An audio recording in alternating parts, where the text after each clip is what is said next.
Hey guys, welcome back to my channel and welcome to another reading video. And I'm really excited to talk about this particular topic, and that topic is DNFing books.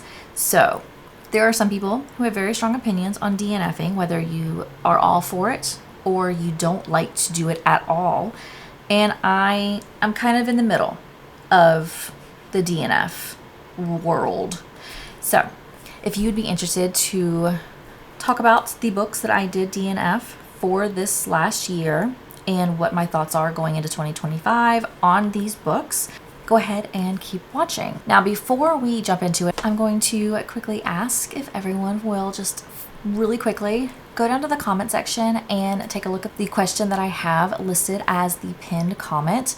In my videos for 2025, I am going to try to have a question for people to respond to because I really like engaging with you guys. I really like chatting about books and what you're doing and different types of things regarding the book community. And so I want to have a question in each video. So in this video, the question is pertaining to DNF. So it's a two-part question. The first part of the question is, one, do you DNF? Pretty straightforward. And then two, if you do DNF, what is your stance on it? Do you feel like you have to get to a certain point before you DNF? Are you an immediate, within 10 pages DNF?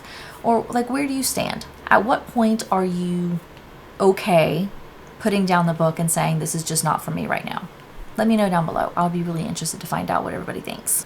So my DNF rules or policies or guidelines or whatever you want to call them, I have two kind of sides to it. So I do have the immediate, I am not vibing with this book.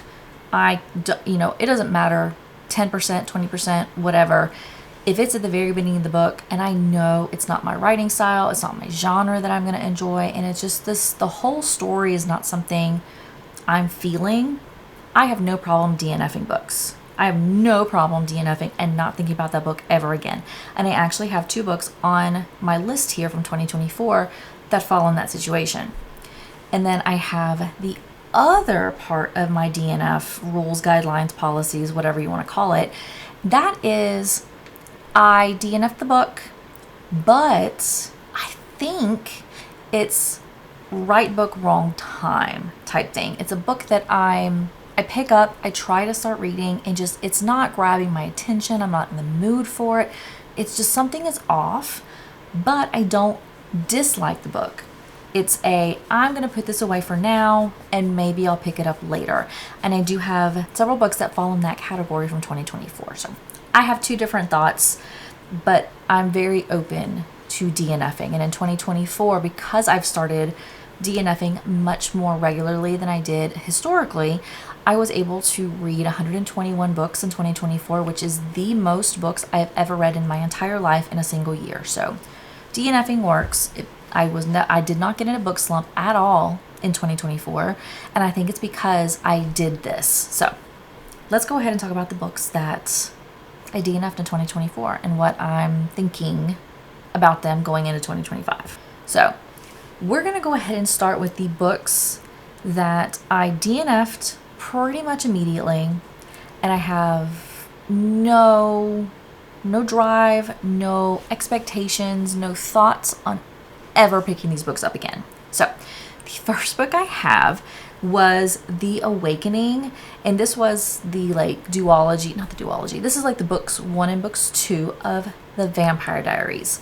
Now, the problem that I had with this book is the Vampire Diaries TV show was done so well. This is one of the few instances where the TV show is better than the book.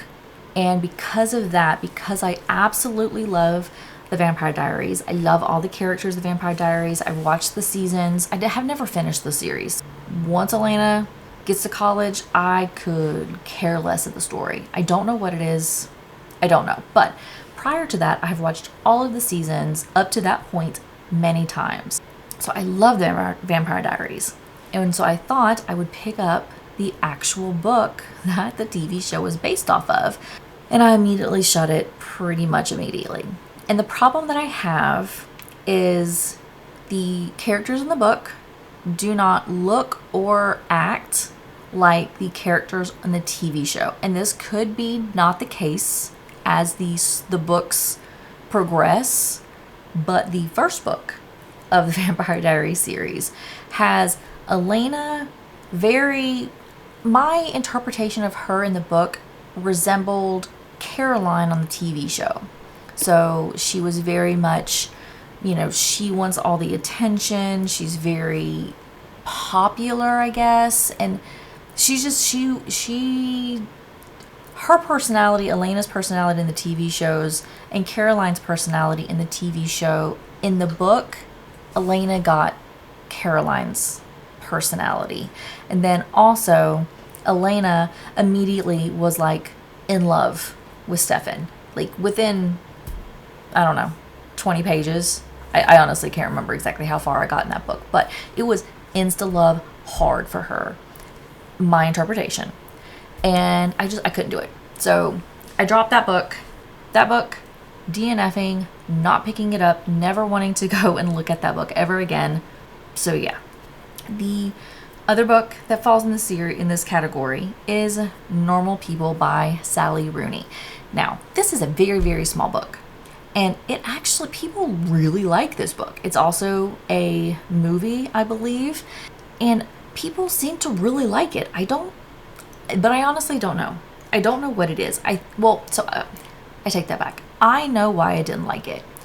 One, there's no quotation marks on anything. Like any type of like them communicating together, no quotation marks, which threw me, and it was very hard for me to like pay attention to what's actually happening because I couldn't tell what was being said versus what was being described. It was a whole different writing style that I wasn't used to. But then two, the personality of the FMC and the MMC, because this is like them in, I believe, like high school, and then it goes into college. Again, I did not get very far in this book, so I don't really know how the book ended because I could care less. But the personality of the FMC and the MMC going from high school to college flips. So like high school, FMC is like the loner, sticks to herself, very unpopular. MMC was popular boy, everyone was friends with, all that type of thing. When they go to college, she becomes very popular and he becomes not popular. But the problem that I had is with the FMC, I don't know what it was. I did not like her character. It was enough that I just, between the no quotation marks and then her personality and her character when she was in college, I don't know what it was. I couldn't get through it. Even though it was a really short book, I probably could have made myself read the rest of the, I don't know, 120 pages or so that I had left, because I think it was only like a 200-page book. But I just couldn't make myself do it. So I DNF'd it. I don't ever want to read it again. And I don't even really want to watch the TV show. Or the movie, I should say. So those were the two hard DNFs. Never going to look at these books ever again. And then I have 1, 2, 3, 4. I have 6 books that were a right book, wrong time, and I would be willing to pick them up again. So 2 of the books I do not have, because one of them is on Kindle Unlimited and the other one I got from my library. So we'll go through those first. So the first book that I have is Kid by Jessie Hall. This is on Kindle Unlimited. I picked this up because I read Hawk prior to me picking up Kid, and I really did like Hawk. It's a dark romance, and Kid showed up in that book, in Hawk, and I really, really, really liked Kid's character. And so when I found out that he had his own book, I wanted to go ahead and pick it up and read it. But the problem that I had, and I don't know if it was just because I went from like Hawk into Kid, because I think I read them back to back. I don't know if that was the issue or what, but in Kid, there was a lot of drug use, and it was just overpoweringly about that. And it was really spicy from the parts that I got. And I just wasn't wanting to pick it up. I don't know what it was. Something just turned me off on that book. But I do want to give it another shot because I did, like I said, really like Hawk, and I've heard a lot of people like Kid. And then Jessie Halls has some other books that I really want to read as well. So I do plan on picking Kid up again in the future. Maybe I will read it in 2025. I don't know. But that is a book that I would like to read potentially this year. The other book that I did a Right Book Wrong Time DNF for was Bless Your Heart. I got this from the library, and the reason why I picked this book up last year was because Olivia Riza Latte had read it during 2024 and really, really, really liked it. And I think that was even one of her books that was like her best of books of 2024 in that video. I think she brought it out again. That's how much she really liked this book. That book was a book about a group of women. They're like a generation, several generations of women who own a funeral home. I think it's a funeral. Yeah, it's a funeral home. And vampires or undead, things happen. Like, people come back to life at the funeral home. And so the women that run the funeral home, like, they're tasked with killing them, essentially. So that way they are not walking around the town as vampires or as zombies or whatever they were. And that's what the story was about. And it seemed very interesting. I like vampires. I talked about how I absolutely love Vampire Diaries. And I liked the premise of it. I got, I don't know, probably 60 or so pages into the book. And I don't know what it was. I enjoyed it.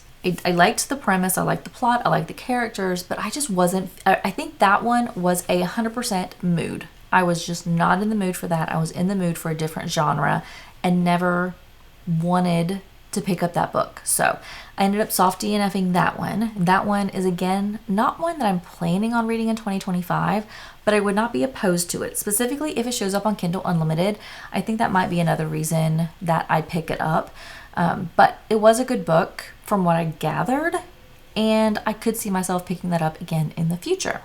Now, the other 4 books I actually own. So we're just going to go ahead and go through my stack that I have here. And the first one is Things We Hide from the Light. This is book 2 of the Knock 'Em Out series. I did read book 1. I did really enjoy book 1. It was really long. I don't really care for some of Lucy Score's books, though, because they are abnormally long for a romance.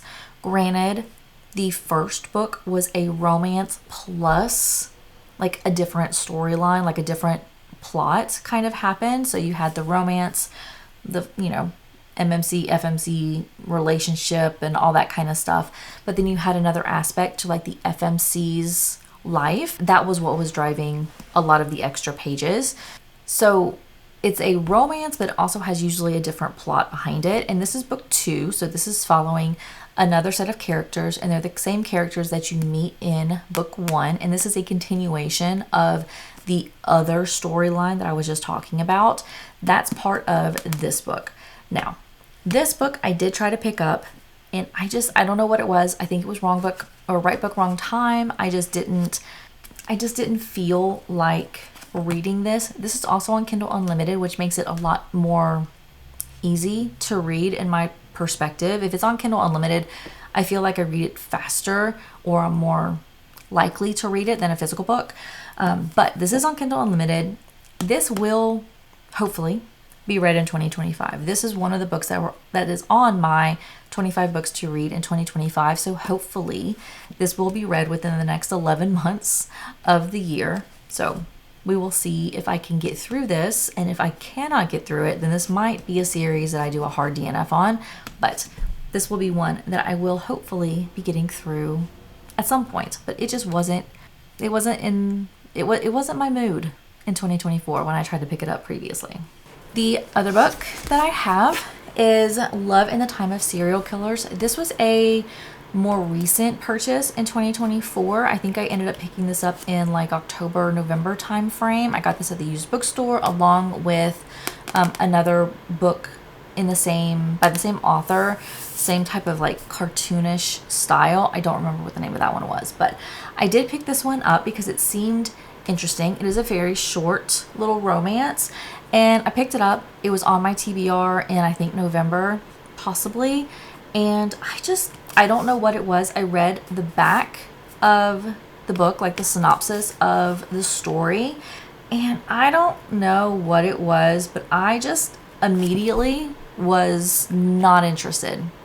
I don't know why. I picked it up. I think I read like chapter 1 and then I put it back down again. So this one I think was another 100% mood read.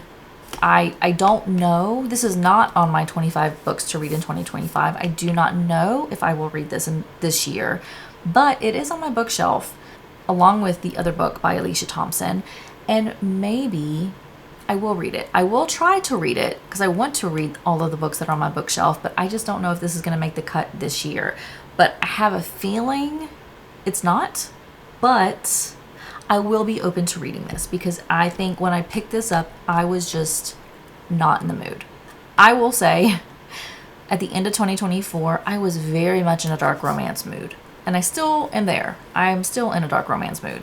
So anything that was not a dark romance was really hard for me to try to pick up and read. So I think that was the reason why this one, I made it into chapter 1 and then immediately closed it. So hopefully I'll be able to read this in 2025, but if not, it'll stay on my bookshelf until I do read it. And then we have the book that showed up on my TBR probably the most in 2024, and that is A Fragile Enchantment, which is so weird because when I look at this book and I read the synopsis and I see the reviews of what this book is about, it seems like it would be right up my alley. I think this was on probably 5 months TBR, like sporadically throughout 2024, not back to back. This book showed up so many times. I have no idea how far I actually made into this book, and I think I even started listening to this on Spotify, but I could not make it through. I don't know what it was. It is a good book. It's not like I disliked the book or the characters or anything about it. I never wanted to pick it up. I don't know why. It floors me, honestly. This book is probably the book that floors me the most as to why I did not read it, because everything else about this book makes it seem like I would love it, but I cannot make myself read it. This is on my list of 25 books to read in 2025. I will read this because it is to the point now that I will force myself to read this book in 2025 because I am so annoyed with myself that I haven't finished it, and I think I will really like it. I just can't get myself to do it. So this is a right book, wrong time many times in 2024. Hopefully that won't be the case in 2025. It's on my list for me to read it in 2025, so hopefully I do it. And then the last book that I have as a right book, wrong time, this is another book that has shown up a couple of times on my TBR in 2024, and that's Ruthless Vows. Now this is book 2 of the Divine Rivals series, which I really did enjoy. And the thing about this is also on Kindle Unlimited, and the reason why I did not want to read this, or I tried to read it and then quickly put it back down again. Not that I hated it, not that I disliked the characters, because obviously I read the first book and I really like the characters in the first book, and they're in this book, in the second one is duology. But the thing that I'm turned off on, and I don't even know if this is true or not, but in the first book, it was kind of a romance between the FMC and the MMC. They were both like reporters with magical keyboards, and they could write letters, put the letter under their like wardrobe, their like closet door, and that letter would show up magically at the other person's wardrobe. And so they were like pen pals magically, but they didn't know who they were writing to. And so you got like their relationship evolves and feelings and all that kind of stuff in the first book. But something happens, and in this book, it picks up, and I think from looking at some of the reviews and comments, and this could 100% not be accurate because I have not obviously read this book, but from what I'm gathering is this book is more not political, but it's more about like the gods and not as much on the romance, I think. And that scares me. And that's the reason why I have not read this book, because I really did like the buildup of the romance. And with this, I'm afraid it's going to take a step back and it's not going to be as much romance, and it's going to be much more like political, war, God type situation. And I don't want that. So this is another one of the books that I have on my 25 books to read in 2025. So hopefully I will get finished with this, being, you know, because it's on Kindle Unlimited. Hopefully it will make it easier for me to read. But this is the one of all of them that I'm most nervous about picking up again. Hopefully, like I said, with it being on my list of 25 books to read in 2025, I will read it, but I don't know for sure. So, yeah. And that is all of the books that I DNF'd in 2024. And those are my thoughts on whether I see myself reading in 2025 or ever again. And my plan in 2025 is I'm still going to continue my 2 types of DNFing. The hard DNF, which is I'm not going to want to read it again. I'm immediately going to put it down. Probably not going to keep the book at all in my bookshelf. And then I'm also going to have the soft DNF of, I think it's a right book, wrong time situation. So maybe I'll pick it up again in the future. I do plan on having both of those types of DNF scenarios in 2025. And hopefully that will allow me to not be in a book slump again this year, because I was very much successful in not getting in a book slump in 2024. So that is my plans for DNFing books in 2025. And with that, that is going to be it for this video. Thank you so much for watching. If you have not subscribed, please make sure you do so. I would greatly appreciate it. And then also make sure you drop me a comment down below and let me know what your thoughts are on DNFing. I would be very interested to hear your thoughts, and I look forward to interacting with everybody who leaves me a comment. So with that, thank you so much for watching, and I will see you in my next video. Bye.